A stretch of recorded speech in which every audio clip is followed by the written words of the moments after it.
Hi అండి. మీకు ఈరోజు యూనివర్స్ ఇచ్చే గైడెన్స్ ఏమిటి? మీ యొక్క పర్సన్ విషయంలో మీకు పాజిటివ్‌గా వస్తాయా? నెగెటివ్‌గా వస్తాయా? మీకు వారు ఎలాంటి డెసిషన్ అనేది తీసుకోమని చెప్తూ ఉన్నారు? మీ మనోవాంఛ అనేది అది నెరవేరుతుందా లేదా? మీకు యూనివర్స్ ఇచ్చే గైడెన్స్ ఏమిటో చూద్దామండి. వెయిట్ అంటూ ఉన్నారండి. మీ యొక్క కోరిన కోరిక అనేది నెరవేరాలనంటే కొంతకాలం వెయిట్ చేయండి అని మీకు యూనివర్స్ అయితే సమాధానం అయితే చెప్తూ ఉన్నారండి. సెకండ్ వన్ తీద్దాము. హ్మ్. మీరేదైనా కోర్టు కేస్‌లో ఉన్నట్లయినంటే మీ యొక్క దాంట్లో మీరు నెగ్గుతారా? అంటే మీరు వారిని ఫర్‌గివ్‌నెస్ అనేది చేయండి. క్షమించండి అని మీకు యూనివర్స్ అయితే సమాధానం అనేది చెప్తుంది. వదిలేయండి అని చెప్తూ ఉన్నారండి. ఫర్‌గివ్‌నెస్ అనేది చూపిస్తుంది. హ్మ్.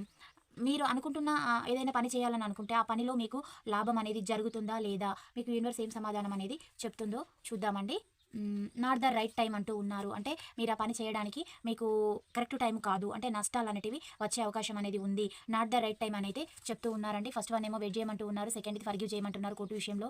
ఇప్పుడు ఏదైనా పని చేయాలంటే ఇది కరెక్ట్ టైమ్ అంటే ఇది నాట్ ద రైట్ టైమ్ అనైతే చూపిస్తూ ఉందండి. ఇది రెజొనేట్ అయిన వాళ్ళు స్వీకరించండి. కాని వాళ్ళు లీవ్ చేయండి. నెక్స్ట్ వీడియోలో కలుసుకుందాం. Thank you all of you. Bye. See you అండి.